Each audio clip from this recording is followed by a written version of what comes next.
क्या हुआ? फिर से याद में बैठने की इच्छा है क्या? हाँ जी।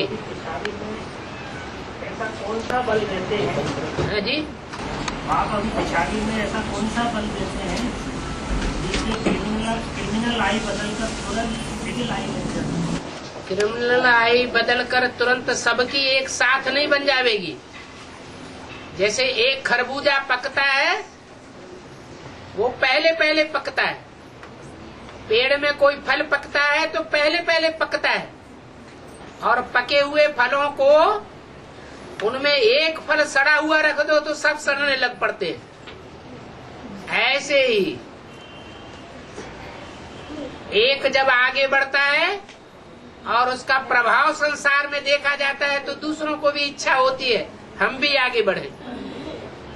पहले आगे बढ़ने वालों की संख्या कम होती है और बाद में धीरे धीरे मल्टीप्लाई होता रहता है। ऐसे नहीं चुटकी बजाते एकदम हो जाता है।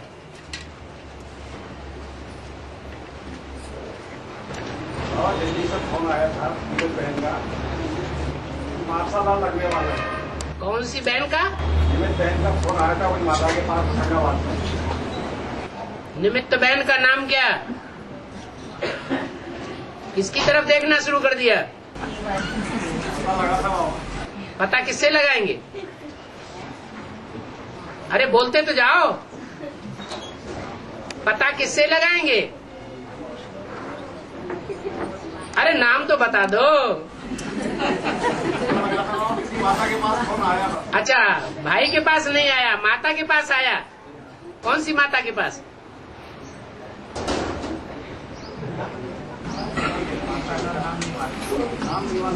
नाम नहीं मालूम, फोन आया, आपने पहचान भी लिया, पक्का भी कर लिया। हाँ, क्या फोन आया? माशाल्लाह लगने वाला है। मार्शल्लाह लगने वाला। और बाबा ने ये कहा जो मुरली में कहा सो शायद भूल गए होंगे।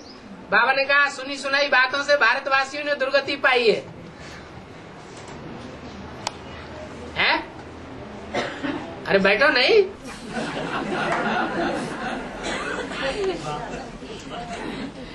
तो बाबा की बात सच्ची है, माता की बात सच्ची, जिसका नाम भी नहीं मालूम आपको, आवाज भी पता नहीं, तो बाबा की बात भूल जाती है।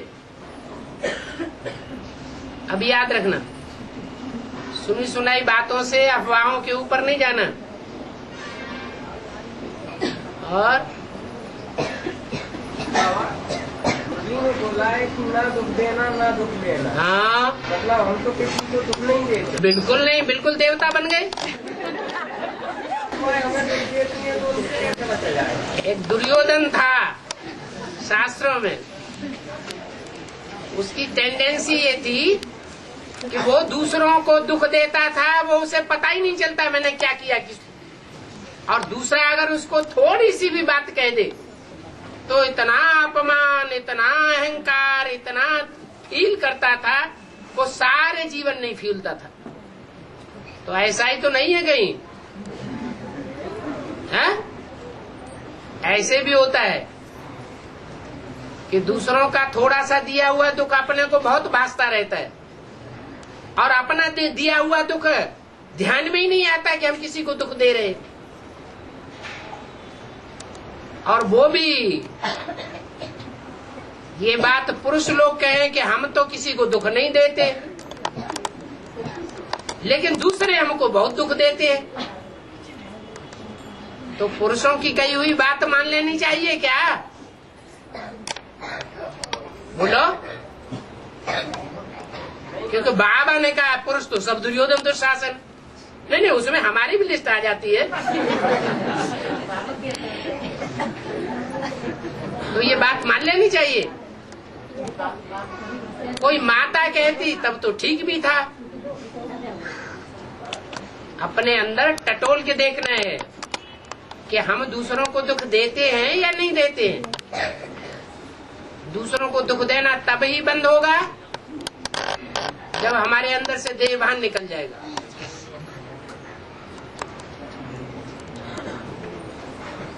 देह अभिमान, कोई भी प्रकार का देह अभिमान क्यों न हो, मुरली में बोला है दूसरों को अपमान जरूर करेगा, और अपमान से दूसरों को दुख जरूर होगा।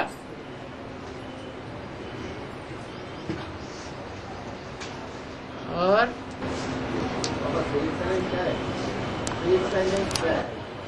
Dead silence, sweet silence. Sweet silence वो है जिसमें सिर्फ आत्मा की स्मृति रहती है। डेड साइलेंस वो है जिसमें सन्यासी लोग चले जाते हैं नील में।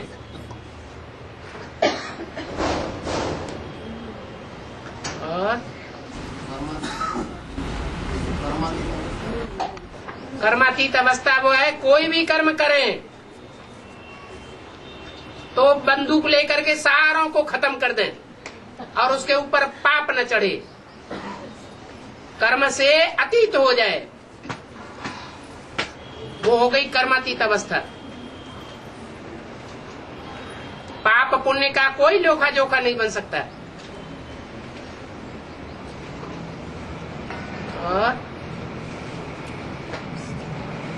इसलिए गीता में कहा है कि स्वरूपनिष्ठ व्यक्ति सारी दुनिया का हत्या कर दे तो भी उसके ऊपर कोई पाप नहीं चढ़ेगा।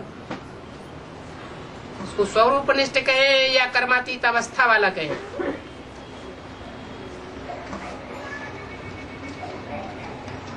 उसकी खुशी में भी कोई फर्क नहीं पड़ेगा।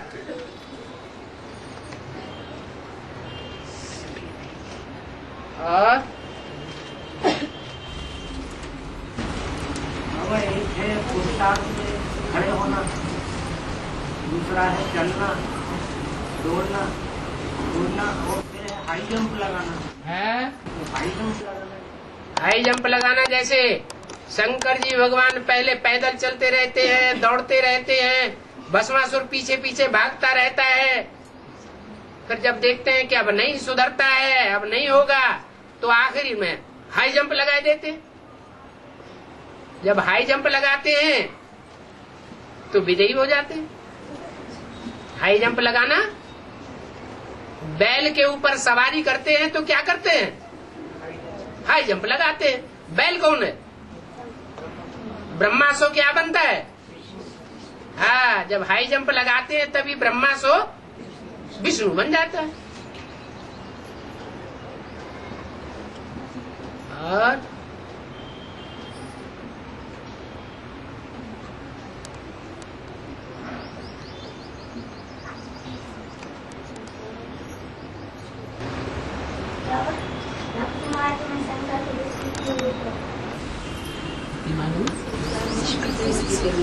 भक्ति मार्ग में शंकर को विष पीते हुए क्यों? विष पीते हुए क्यों दिखाते हैं? इसमें किसी में दम नहीं है तो उन्होंने कहा हम ही पी ले। क्योंकि और तो सब डरते हैं विष पिएंगे तो मर जाएंगे, और वो तो समझते हैं हम तो मरने वाले हैं नहीं, ना हम पैदा होते हैं और ना हम मरते हैं। इसलिए उन्होंने उठाया और पी लिया। बच्चे कुछ आगे पूछ लिया करो। हैं? समझ में आ गई बात? क्या समझ में आया? नहीं आया? आया तो ठीक है।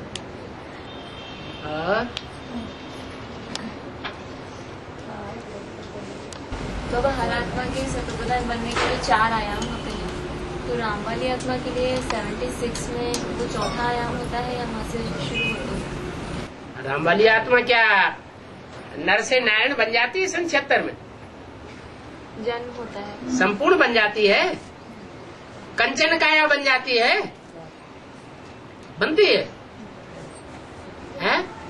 आत्मा कंचन बन जाती है।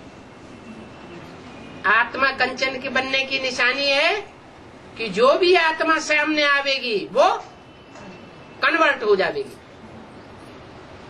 ऐसी पावर 76 में कहें नहीं?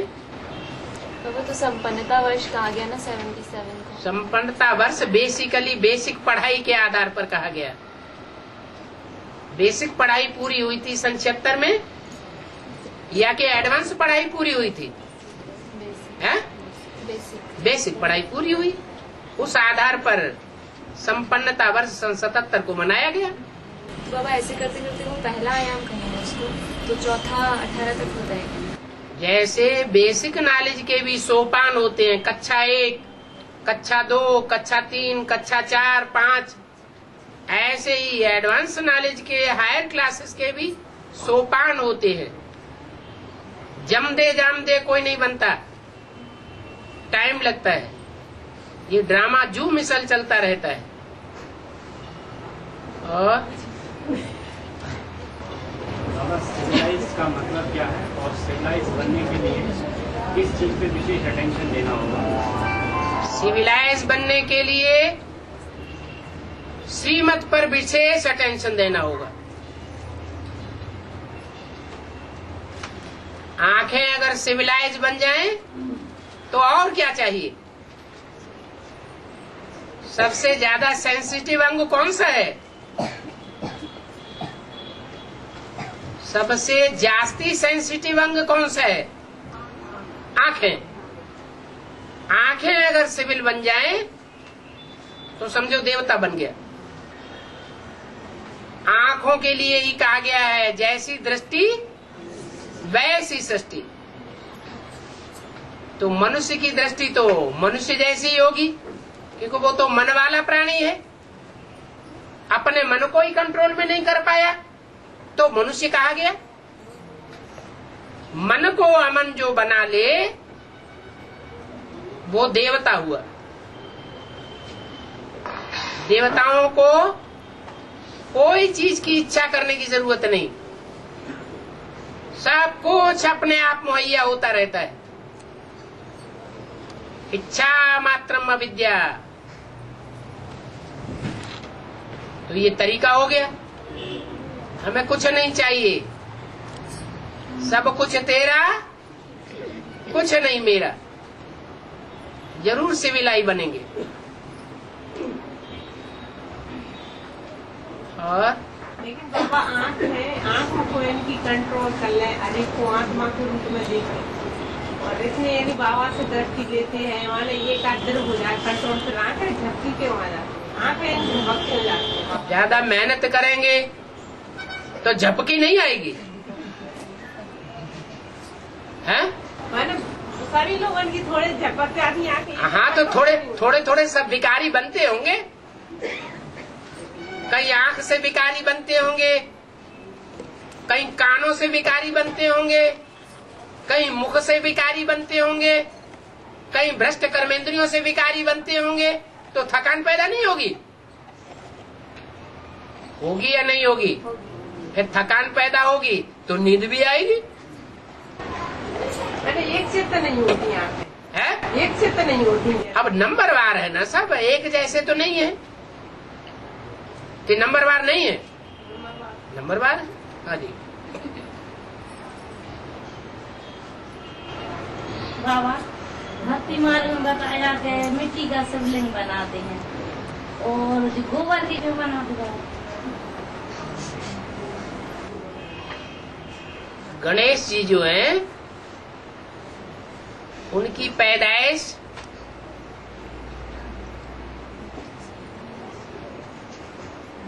गोबर से होती है। क्या? गौ किसे कहते हैं? हैं?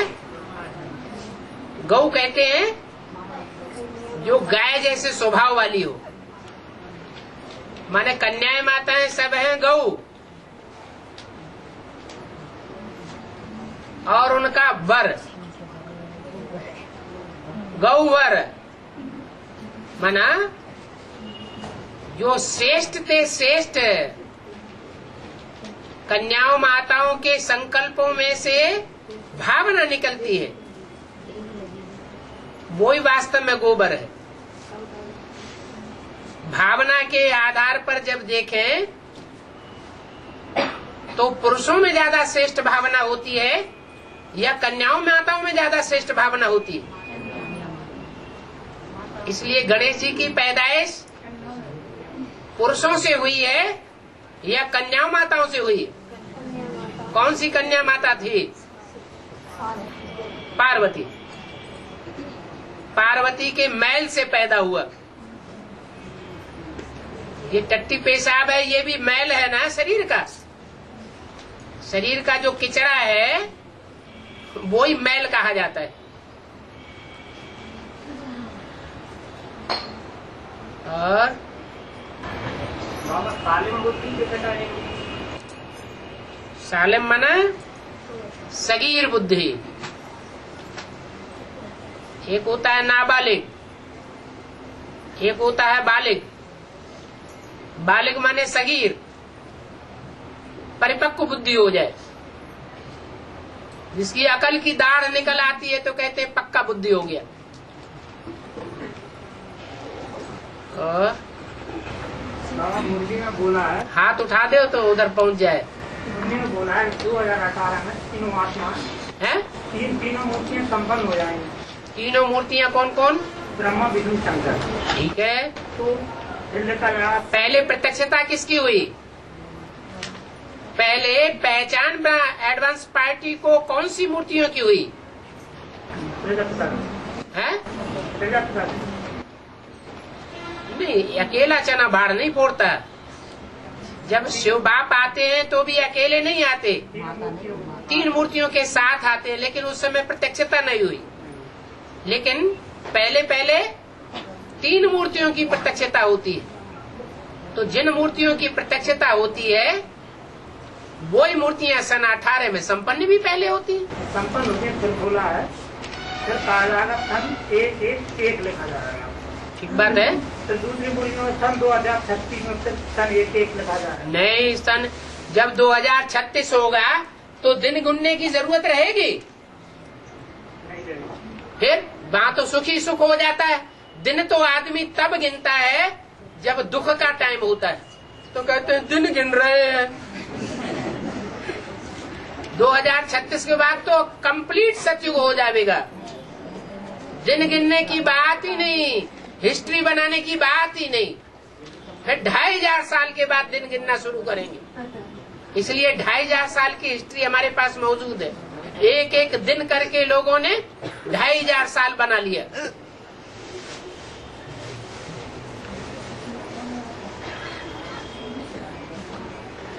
और बाबा भक्ति मार्ग में बताते हैं कि देवियों की सवारी शेर की है, और है? देवियों की जो सवारी है ना वो भी शेर की बताइए। और सब देवियों की सवारी शेर की है? नहीं, और कोई कोई देवियों की, और शंकर जी को भी यानी मृगशाला शेर की बताइए भक्ति मार्ग में। हाँ, उसका क्या रहे? मृगशाला तो मरे हुए की खाल होती है, तो शेर का मुंह और दिखा शेर तो जिंदा होता है। हैं? वैसे भी शंकर जी मरघटा पसंद करते हैं या जिंदे आदमियों की जो शहर है वो पसंद करते हैं? मरघटा पसंद करते हैं, तो उनको तो मरे हुए शेर की खाल दिखाते हैं। और देवियों को फिर सवारी दिखाते हैं, देवियों को शेर की सवारी। हाँ, तो देवियों ने प्रैक्टिकल में चैतन्य शेरों के ऊपर सवारी की होगी। जो शेर किसी के कंट्रोल में नहीं आता, जो जंगल का राजा शेर कोई के भी कंट्रोल में नहीं आता, वो देवी के कंट्रोल में आ जाता है। और बाबा जैसे सरवन को बताते हैं कि माता पिता अंधे लिया में रख के तीरथ कराए, तो वो कौन सी बात होगी? ओहो, कोई बुद्धि रुकी है? किस समय की बात? बुद्धि को एकाग्र कर लो। एक शिव बाबा, दूसरा न कोई। हर बात पहले शिव बाबा के ऊपर लागू करो। शिव बाबा जिस तन में आते हैं, राम वाली आत्मा के तन में, तो तन में आने से पहले वो आत्मा बेसिक ज्ञान में आती है या नहीं आती है? बेसिक ज्ञान में आती है। जब बेसिक ज्ञान में आती है शुरू में, तो वो बेसिक ज्ञान में अपना माता पिता कोई को मानती है या नहीं मानती है? कौन? ब्रह्मा और आदि माता और आदि पिता। आदि माता आदि पिता को मानती। वो जानती भी नहीं है बेसिक में। बेसिक में आने मात्र से ही एडवांस ज्ञान आ जाता है क्या? ब्रह्मा सरस्वती को माता पिता मानती है। तो ब्रह्मा सरस्वती ज्ञान के अंधे थे, एडवांस ज्ञान के अंधे थे या सोजरे थे? अंधे थे। उनको कंधे पर रख करके सारी दुनिया घुमाई थी।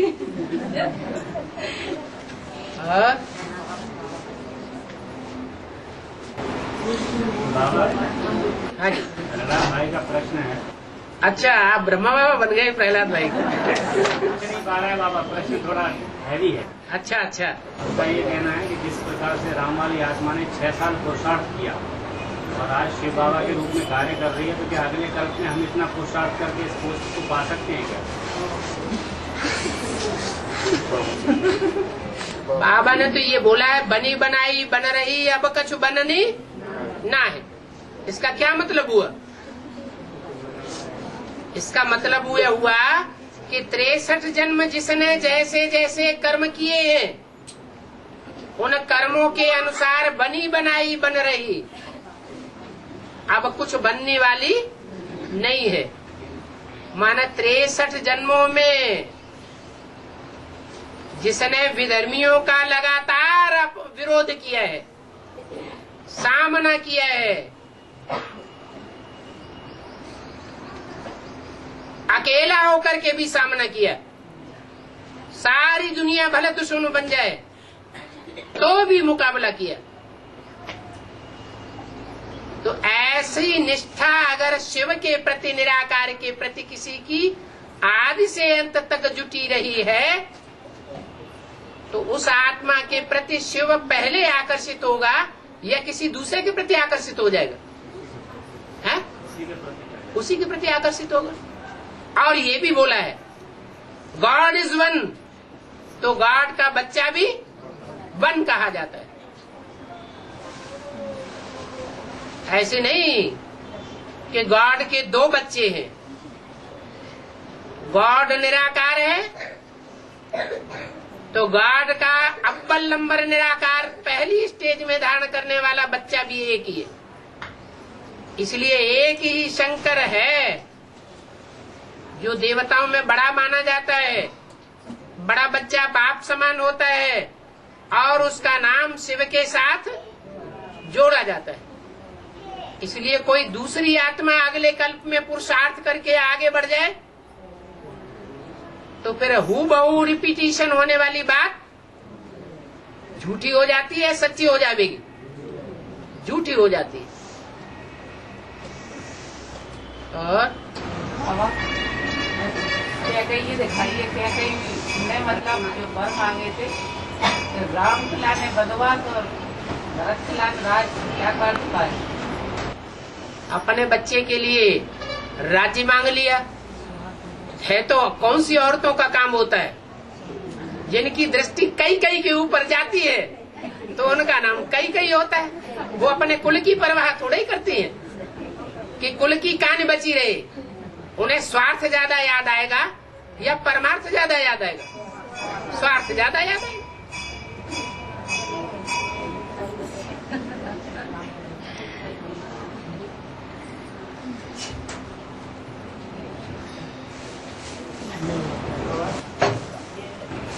निराकार राम तो शिव है, निराकार राम तो शिव है और साकार राम पुरुषोत्तम। निराकार राम शिव है, शिव को निराकार राम कहा गया है, वो साकार राम में प्रवेश करता है।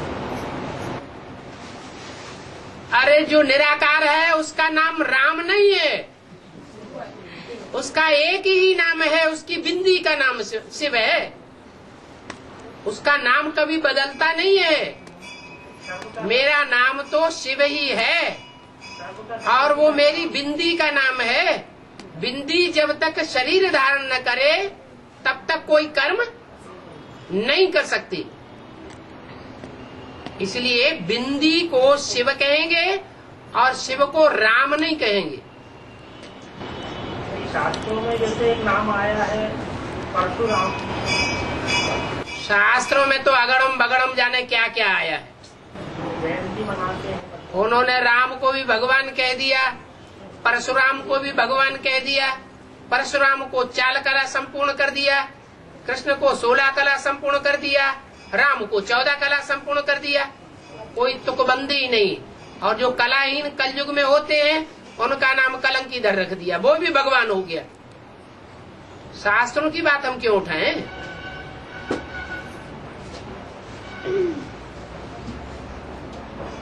और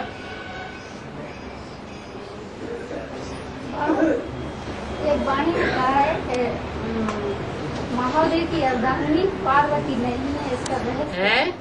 एक वाणी में बोला है महादेव की अर्धांगिनी पार्वती नहीं है, इसका क्या है? महादेवी महादेव की महादेव की अर्धांगिनी पार्वती नहीं है, इसका रहस्य पार्वती नहीं है। इसका क्या है? महादेव की अर्धांगिनी पार्वती नहीं है। महादेव है तो महादेवी है। अगर महादेव नहीं है तो महादेवी भी नहीं है।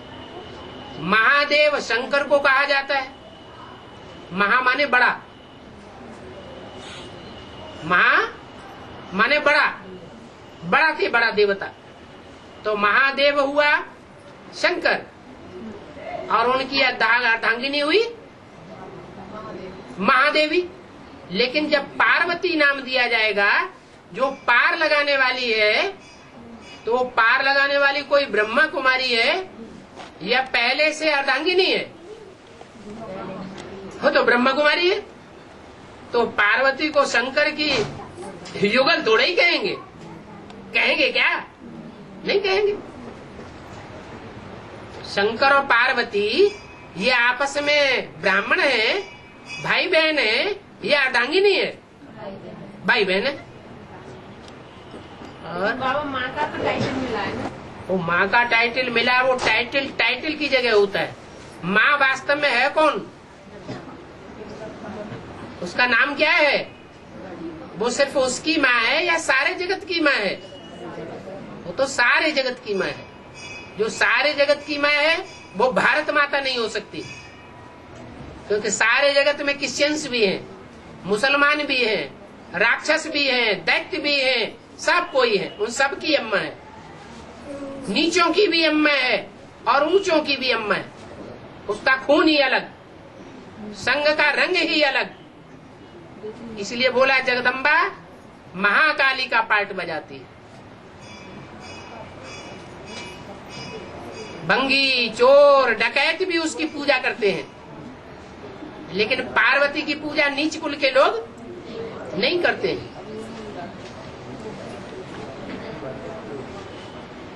और बाबा ने कहा है कि बाबा ने हाथ की पढ़ाई को डाउली पढ़ाई क्यों कहा है? हाथ की पढ़ाई को डाउली पढ़ाई क्यों कहा है? हद्दली पढ़ाई को जो डाउली पढ़ाई इसलिए बोला है कि हद की पढ़ाइयाँ जो आज पढ़ाई जा रही है स्कूलों में, खास करके भारत में, वो विदेशी पढ़ाइयाँ हैं या स्वदेश की पुरानी परंपराएं हैं? सारी विदेशी पढ़ाइयाँ आ चुकी हैं। और उन विदेशी पढ़ाइयों में जो बच्चे पढ़ाई पढ़ करके निकलते हैं, वो यार प्यार को महत्व देते हैं या भारतीय पुरानी परंपरा को महत्व देते हैं कि माँ बाप जहाँ हमको अर्पण करेंगे वहाँ हम अर्पण होकर के सारा जीवन रहेंगे। जीवन का लक्ष्य विदेशी बन जाता है या स्वदेशी बन जाता है? विदेशी बन जाता है। इसलिए डागली पढ़ाई पढ़ी, क्योंकि विदेशों में तो ये बुरा नहीं माना जाता कि कन्या या कोई पुरुष है वो अनेक शादियां करे, अनेक बार तलाक दे, डाइवोर्स दे, उसको बुरा नहीं मानते, बहुत अच्छा है। सुख शांति से रहो, जब तक जियो सुख से जियो। किसी को दुख होता है, किसी को सुख होता है, इससे कोई मतलब नहीं। अपने सुख से काम। किसी की आत्मा को ठेस पहुंचती है, इससे कुछ भी लेना देना नहीं।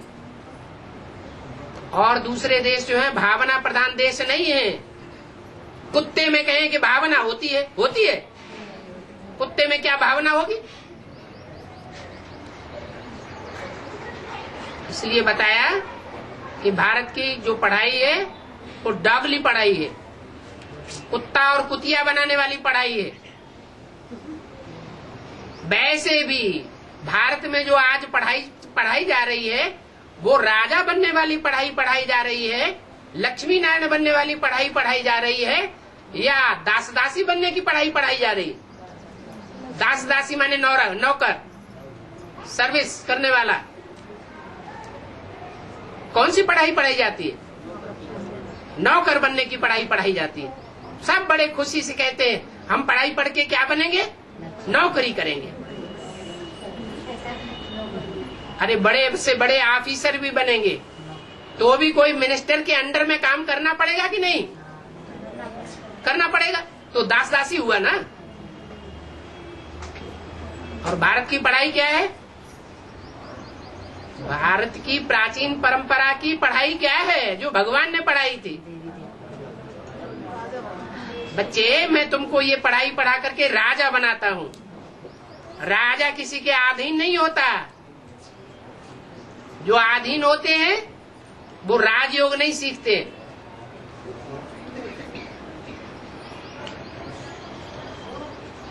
और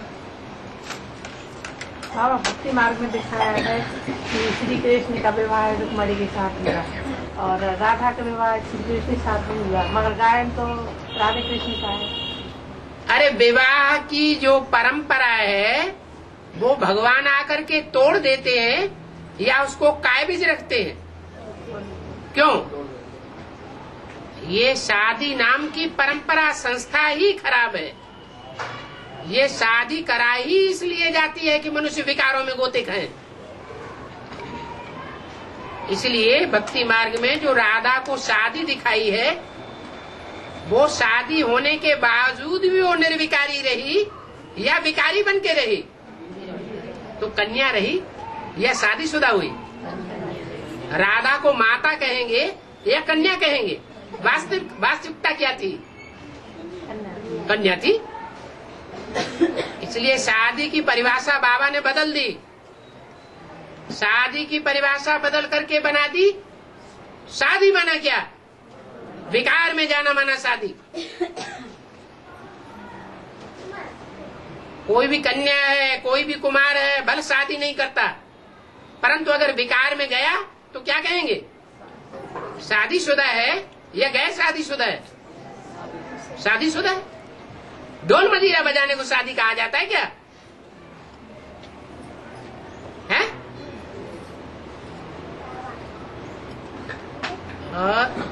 वह बोला है कि विनाश के टाइम पर हर अणु अपना साइकिल पूरा करता है जहाँ से उसने शुरू किया है, तो जो जम्बू द्वीप बचता है वो अपना साइकिल कैसे पूरा करता है? एक प्रश्न सामने आया, उसके बाद प्रश्न आया कि दुनिया का हर अणु अणु अपना साइकिल पूरा करता है, तो विनाश होने के बाद जो जम्बू द्वीप बचता है उसका साइकिल कैसे पूरा हुआ? वास्तव में जम्बू द्वीप कोई अभी है नहीं जो बचेगा। अभी है जम्बू द्वीप दुनिया में क्या? नहीं है, कुछ नहीं बचेगा। जो माउंट आबू का पहाड़ है जो ग्रेनाइट के बड़े पत्थर का बना हुआ है वो भी खलास हो जाएगा। 2036 में जब बड़े बड़े भूकंप आवेंगे तो वो भी खलास हो जाएगा। इतना बड़ा भूकंप आवेगा कि वो भी गर्त में समा जाएगा।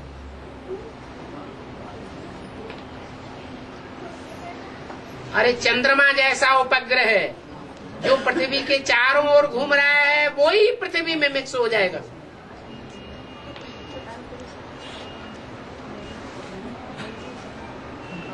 तो जम्बू द्वीप की तो बात ही क्या। इस दुनिया में जो कुछ भी है पुराना, जो कुछ इन आंखों से देखा जा रहा है वो सब क्या होने वाला है, भस्म होने वाला है। बाबा ने कहा है कि जमीन खरीदो माउंट आबू में जाके, ब्राह्मण लोग। तुम्हें 36 तक जिंदा रहने की आस है या पहले ही मर जाना है? आस है ना, आस है या नहीं? आस है ना, आस है। तो अगर आस है तो माउंट आबू का जो पहाड़ है जहाँ आदि से लेकर के अंत तक तपस्या का प्रभाव बना रहेगा, सारी दुनिया में हलचल होती रहेगी और वहाँ वो पहाड़ अंत तक अचल रहेगा। अचल माने ही पहाड़, अडोल। तो बाबा जो ब्राह्मण बच्चे हैं, जो पैसा वाले हैं, वो तो खरीद रहे हैं प्लाट। तो पैसे ही वालों के लिए बोला है, जिनको समस्या ये सामने है, कितना पैसा हमारे पास है, कंपनियां सारी फेल होती जा रही हैं, जो शेयर मार्केट है सब डूबते जा रहे हैं, बैंकों का भी कोई ठिकाना नहीं है, आज चल रही है, कल पता नहीं उनका क्या हाल हो।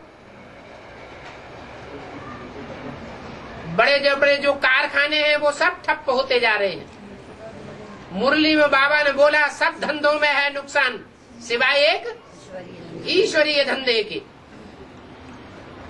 तो जब बैंकिंग का धंधा ही चौपट होने वाला है, इंश्योरेंस कंपनियां ही खलास होने वाली हैं, तो जिनके पास बहुत पैसा बहुत प्रॉपर्टी है वो क्या करें, कहाँ ले जाके डालें?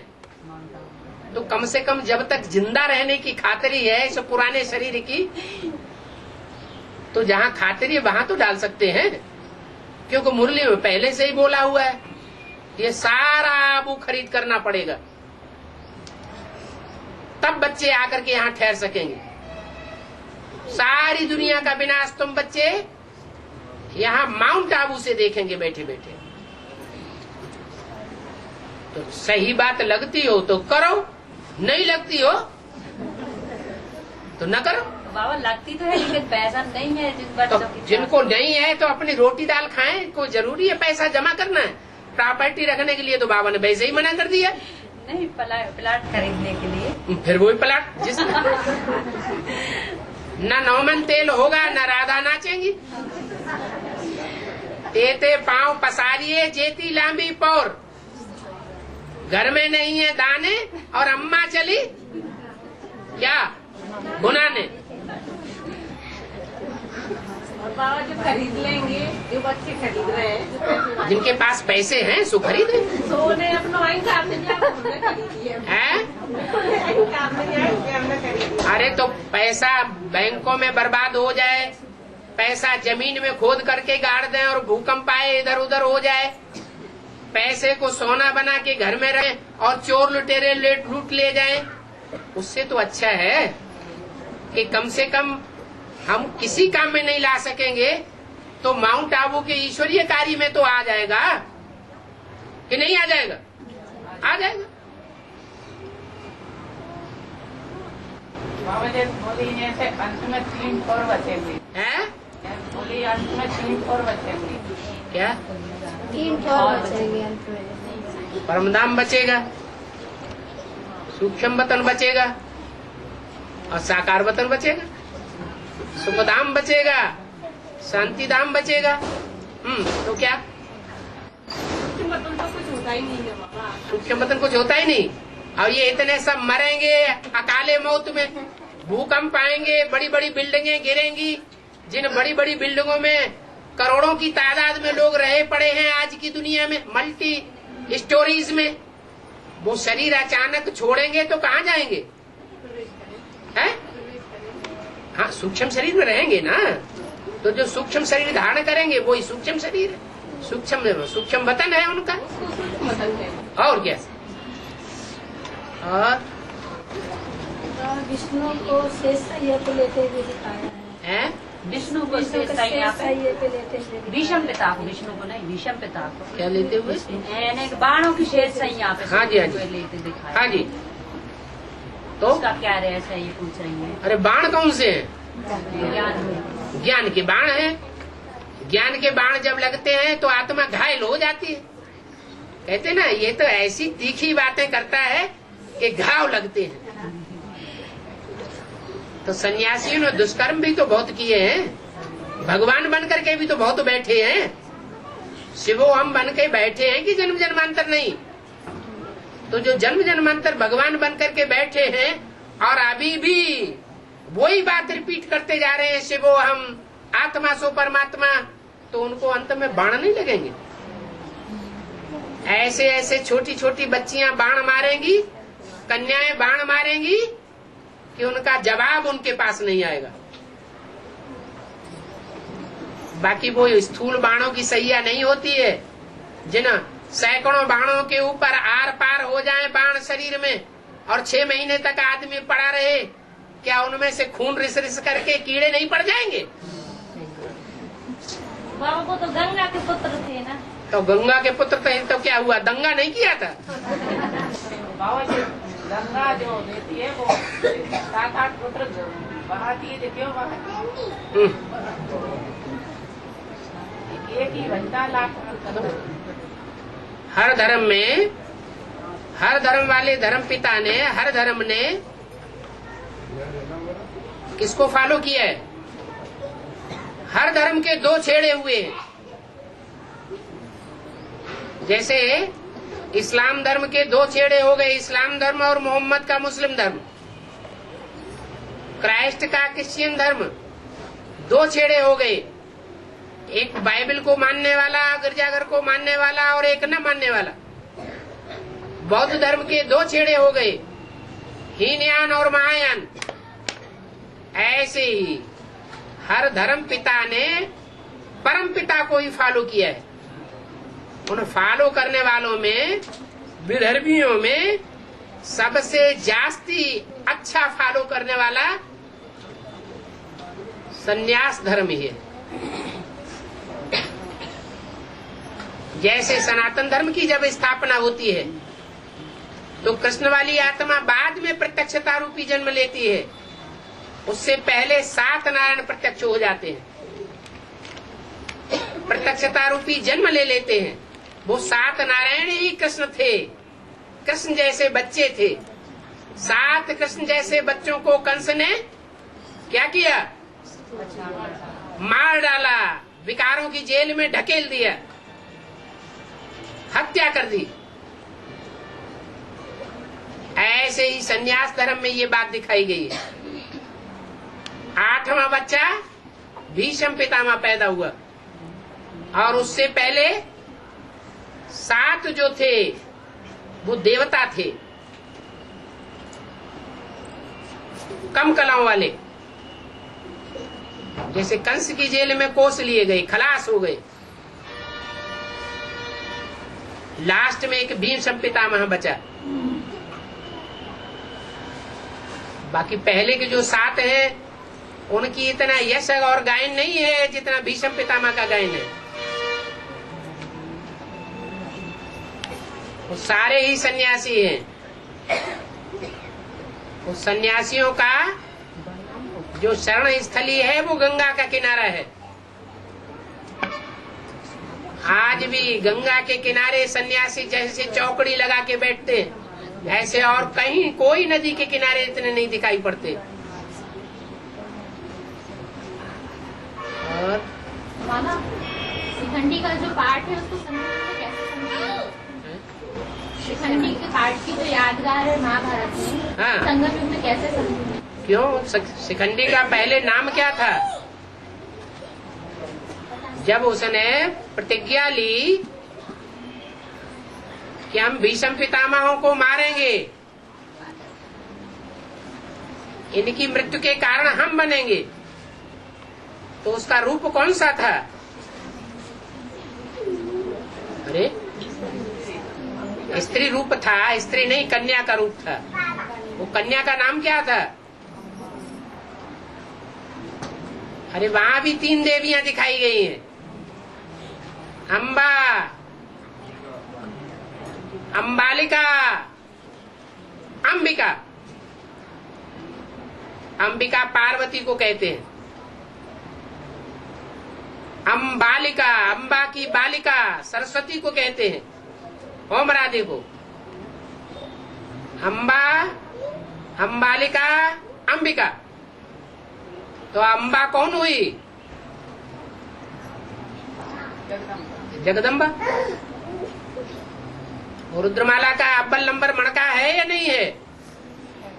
है। तो रुद्रमाला का मणका जो है वो स्त्री चोले में है या पुरुष चोले में है? हैं? स्त्री चोले में।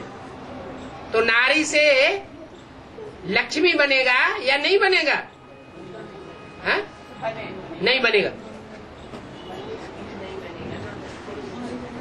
जगदम्बा जो जगत की माता है, भारत माता नहीं है। जो जगत की माताएं हैं और जो भारत की माताएं हैं उनमें पवित्रता अपवित्रता का अंतर है। जो जगत माताएं हैं जिन बच्चियों को पैदा करेंगी वो बच्चियां भी जगत माता जैसी क्वालिटी की होंगी या भारत माता जैसी क्वालिटी की होंगी। भारत माता के लिए बोला हुआ है, भारत माता शिव शक्ति अवतार अंत का यही नारा है। तो जगदम्बा तो महाकाली का पार्ट बजाती है। महाकाली जो बड़े बड़े आसुर हैं दुनिया के, राक्षसी स्वभाव वाले, उनका अंत करने वाली है, विविचार दोष को नष्ट करने वाली है। इसलिए जगदम्बा ही अम्बा है। बड़े बड़े भीष्म पितामहों को, चाहे वो बेसिक पार्टी के हों, चाहे वो एडवांस पार्टी के हों और चाहे वो दुनिया भी हों, उनकी ओर से अर्जुन बाण मारता है। जिस अर्जुन के रथ में परमात्मा शिव प्रवेश करते हैं। कन्या माताओं को बाप आगे करते हैं। तो जब बाप ही बच्चियों को आगे बढ़ाता है तो बाप का बड़ा कहने वाला बच्चा वो बच्चियों को आगे नहीं बढ़ाएगा। आगे कन्याएं माताएं रहती हैं और पीछे से बाण मारता है अर्जुन। और बाबा करण को सूर्य की पूजा करते हुए बताया भक्ति मार्ग में, वो ज्ञान मार्ग में नहीं आता कभी। ज्ञान मार्ग में नहीं आता कभी? मतलब ज्ञान में नहीं चलता। क्यों? उसने गुरु को नहीं माना क्या? वही तो सूर्य की पूजा करते बताया भक्ति मार्ग में। सूर्य की पूजा करते हुए बताया, फिर परशुराम को चार कला वाले को क्यों गुरु बनाया? क्योंकि उसके अंदर हीन भावना आ गई। पैदाइश तो सूर्य की थी लेकिन परवरिश कहाँ हुई है? दास पुत्र हुआ, दास दासियों के यहाँ पालना ली, इसलिए मेंटेलिटी खराब हो गई। ऐसी मेंटेलिटी खराब हुई जो सती द्रौपदी है, अग्नि से उत्पन्न होने वाली है, जो ज्ञान अग्नि और योग अग्नि के कुंड से पैदा होती है। कंपिला में कोई स्थूल कुंड से पैदा नहीं हुई थी, यज्ञ कुंड से। ऐसी सती साध्वी द्रौपदी को भी भरी सभा में वैश्या कहा और उससे भी नीचे शब्द बोले। तो नीच कर्म करना, नीच भाषा बोलना, ये नीचों का काम है या उच्च कुल वालों का काम है? नीचों का काम है। हम कभी भी किसी को भी किसी परिस्थिति में ज्ञान सुना सकते हैं? हम कभी भी किसी को भी किसी भी परिस्थिति में ज्ञान सुना सकते हैं?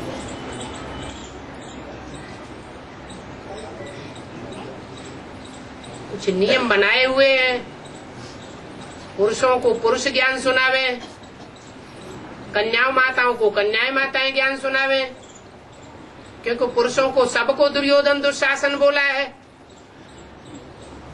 वो दुर्योधन दुशासन वृत्ति किए बगैर चूकते नहीं है।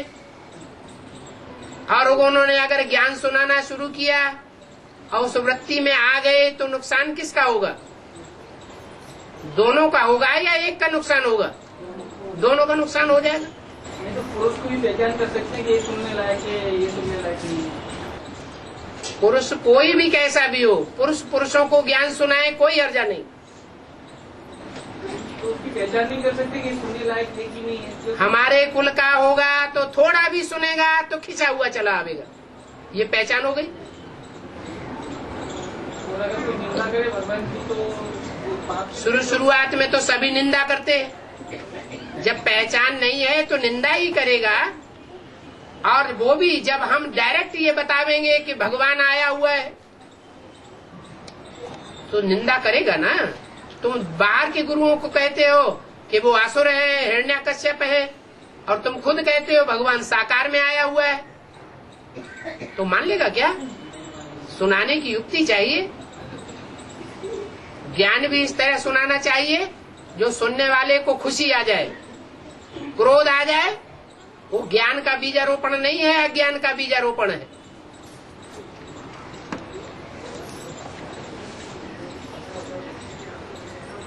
बाबा हाँ जी। कभी कभी जरासी भी मेहनत नहीं करती और अवस्था बहुत अच्छी बन जाती है। हाँ जी। और कभी बहुत मेहनत करने पर भी अवस्था नहीं बन पाती। हाँ जी। तो एक रस अवस्था बनाने के लिए मुख्य साधन क्या है?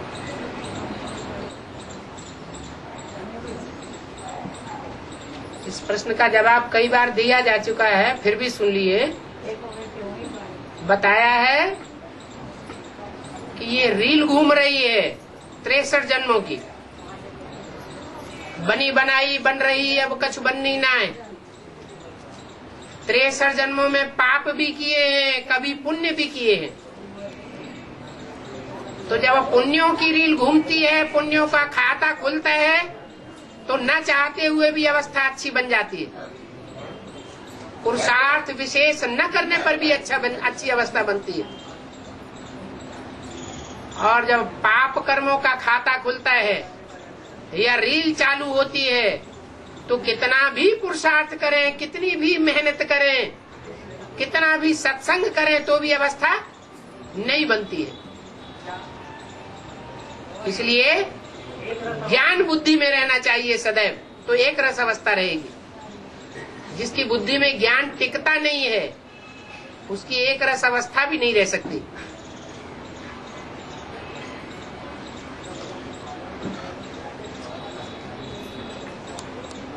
और ज्ञान को टिकाने का मूल साधन है प्योरिटी। जितना हम दृष्टि को पवित्र बनाएंगे, जितना वाचा को पवित्र बनाएंगे, जितना अपनी कर्मेंद्रियों को पवित्र बनाएंगे, व्यभिचारी नहीं बनाएंगे, उतना हमारी बुद्धि सालिम बनी रहेगी।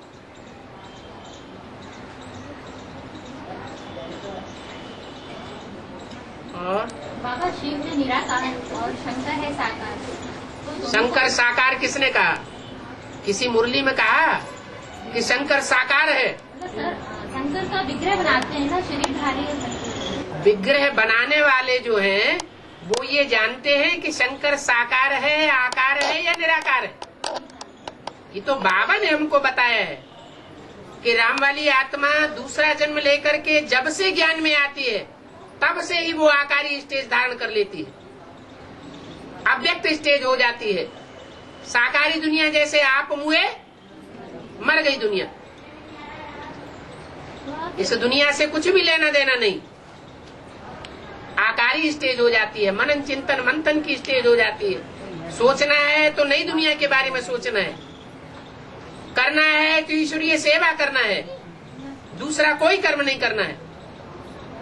लौकिक धंधा भी है तो उसको अलौकिक में पलट देना है।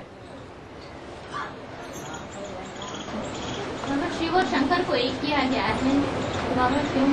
अरे मतलब कोर्स में समझाना था बाबा, तो पूछा सवाल की क्यों किया गया। अब रोज वाणी तो सुनो, कितनी बार ये बात बताई गई है। शिव शंकर को भक्ति मार्ग में एक इसलिए कर दिया गया है कि शंकर ने शिव की स्टेज को पहले पहले प्राप्त कर लिया और दूसरों ने उस निराकारी स्टेज को प्राप्त नहीं कर पाया। वो मुरली में आया कि जो ब्रह्मा का मुख देखिए, एक आदमी पाठ को नहीं जानती है, है? पाठ को नहीं जानती है तो बुद्धू व्यक्त है। हाँ। तो सुदर्शन चक्र घुमाओ, सुदर्शन चक्र किस तरह से मैंने क्या है?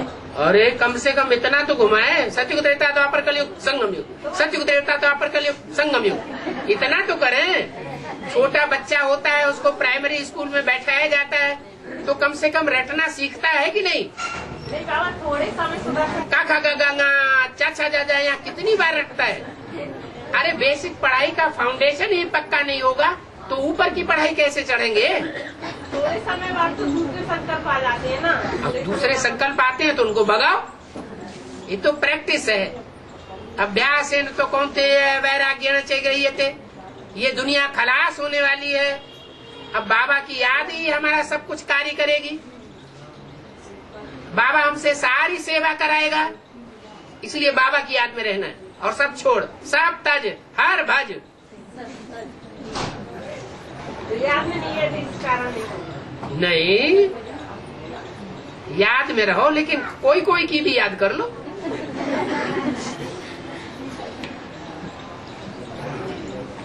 हाँ, जो ब्रह्मा का मुख देखे सोई शिव बाबा का मुख देखे। ठीक है, तो ये ब्रह्मा का मुख देखने की बात कैसे कही? कैसे कहते? क्यों? बोला इनकी तरफ देखना भी नहीं है, ब्रह्मा की तरफ। ब्रह्मा की तरफ देखना भी नहीं है, माना? और फिर एक पॉइंट ये जिस समय बोला है उस समय की बात है या अभी ब्रह्मा मौजूद है? जहाँ बोला है वहाँ इसकी तरफ ऐसे इशारा किया है।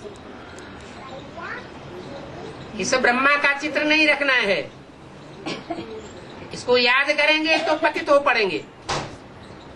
ये कहीं कहा कि उस ब्रह्मा का चित्र नहीं रखना है, ऐसे बोला। तो ये जो पॉइंट है कि ब्रह्मा का जो मुख देखे सोई शिव बाबा का मुख। तो कितना, एक ही ब्रह्मा है या 4-5 ब्रह्मा है?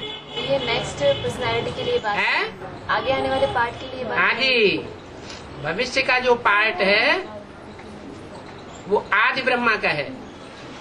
जो आदि में है सो अंत में भी है। ब्रह्मा का पार्ट स्थापना के कार्य में अंत तक नुदा हुआ है। जब तक ब्रह्मा है तब तक पार्ट बजावेंगे।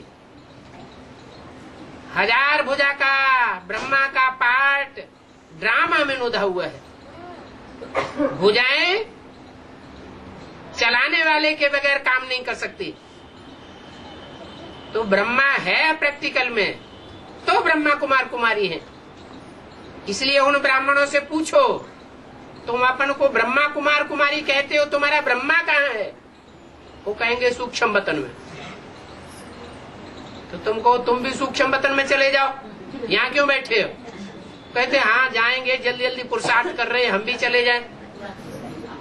तो तुम अपने को ब्राह्मण कह सकते हो, तुम्हारा ब्रह्मा भी यहाँ मौजूद है। तुम हो पक्के ब्राह्मण। तो एक ब्रह्मा नहीं है, ब्रह्मा तो अनेकों के नाम है, परंतु प्रजापिता ब्रह्मा सिर्फ एक का ही नाम है। प्रजापिता ब्रह्मा को कहा है नेक्स्ट टू शिव, ब्रह्मा को नेक्स्ट टू शिव नहीं कहा है। Next to Shiv is Prajapita, next to Shiv is Brahma Krishna, next to Shiv is Vishnu Narayan, next to Shiv is Shankar. का मतलब ये नहीं कि 4 नेक्स्ट टू शिव हैं। चारों ही एक ही स्वरूप है जो टाइम टू टाइम अपने नाम के आधार पर काम करते हैं। और बाबा राम की आत्मा पुरुषोत्तम संगम युग में सबसे पहले कर्मेंद्रियों में जीत पा के जन्म से मन का राजा पद का प्राप्त है। हाँ, तो बच्चों को भी बाप समाधि श्रेष्ठ बनानी है। ठीक है, तो फिर बच्चों को अपनी कर्मेंद्रियों को गुलाब कैसे बनाएं? खुला छोड़ दें, थोड़े टाइम स्वतंत्रता भी तो दें। स्वतंत्र रहो, स्वतंत्र रहने दो। है बाबा भी तो कहते हैं स्वतंत्र रहो और स्वतंत्र रहने दो, खुद भी स्वतंत्र रहो और कर्मेंद्रियों को भी खुला छोड़ दो। लेकिन कर्मेंद्रियां आत्मा से कनेक्टेड है। आत्मा से कनेक्टेड है या स्वतंत्र है? आत्मा से कनेक्टेड है। और आत्माएं आपस में स्वतंत्र हैं या एक दूसरे से कनेक्टेड है? कनेक्टेड है, कनेक्टेड ही रहेंगी, है स्वतंत्र है। इसलिए आत्मा को आत्मा के लिए स्वतंत्रता देनी है। ये नहीं मेरी पत्नी है तो मैं इसे अपने कंट्रोल में रखूं। नहीं, पत्नी है तो भी आत्मा भाई भाई है। वो जैसा पुरुषार्थ करेगी खुद पाएगी, मैं जैसा पुरुषार्थ करूंगा मैं पाऊंगा। तो आत्मा को स्वतंत्र रखना है। लेकिन कर्मेंद्रियां तो आत्मा से कनेक्टेड है। हर एक आत्मा की अपनी अपनी कर्मेंद्रियां जब तक इस साकार शरीर में है तब तक कनेक्टेड है, चाहे सूक्ष्म शरीर में हो चाहे स्थूल शरीर में हो, और कनेक्टेड है तो उनको कंट्रोल में रखना है। पहले हमारा राज्य ये है, ये शरीर रूपी राज्य है, इसमें आत्मा राजा है, कर्मेंद्रियां हमारी प्रजा है। नंबर बार कोई ज्ञानेंद्रियों के रूप में है, महामात्य है, कोई सेनापति है, कोई छोटे छोटे अधिकारी है, कोई बड़े अधिकारी है, लेकिन ये सब हमारी प्रजा है। यहाँ हम जितना इनको कंट्रोल करते हैं, कंट्रोलिंग का अभ्यास करते हैं, उतने वहां जाकर के बड़े राजा बनेंगे और यहाँ भी बनेंगे।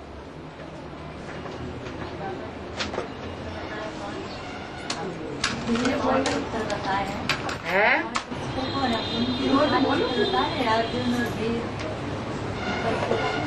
पांच क्या बताए? हाँ जी। अरे 5 पांडव ही अभी तक नहीं आए। बेसिक में कितने साल चले हैं? बेसिक ज्ञान में चलते 5 पांडवों का भी नाम नहीं बताया है? एडवांस में भी आ गए और 5 पांडवों का नाम ही नहीं पता चला।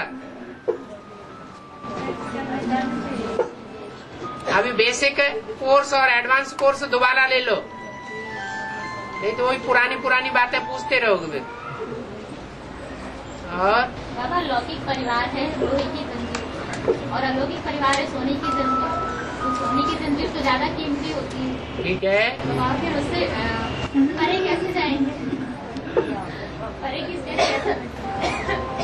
सोने की जंजीर बेच दो है? किसको बेच दे? जो खरीदता हो उसको बेच दो। कोई खरीदार आया कि नहीं? खरीदार आया हुआ है।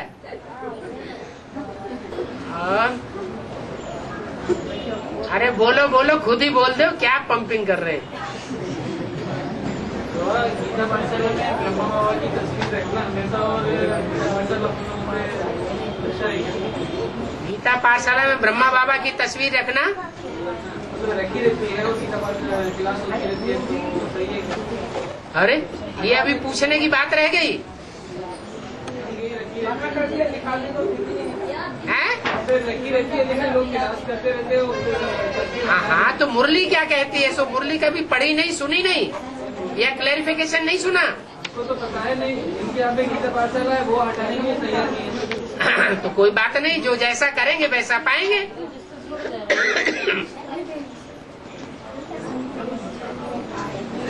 बार-बार तो सर्च भी जाती है, बार-बार तो देखने में आती है।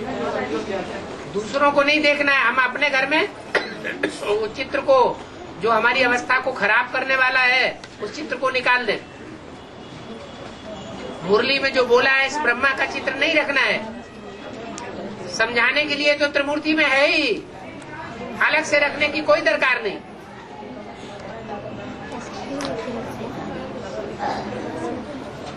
कोई श्रीमत पर चलेंगे, कोई नहीं चलेंगे। चलेंगे वो अपना फायदा करेंगे, नहीं चलेंगे अपना नुकसान करेंगे। कभी इशारा दे सकते हैं मीठी मीठी भाषा में। देवता धर्म के होंगे पक्के तो पक्का पकड़ लेंगे आपके इशारे को, और देवता धर्म के नहीं होंगे, मानवीय धर्मों के होंगे तो कहने से पकड़ लेंगे, और वो भी नहीं होंगे छोड़ दो बात को।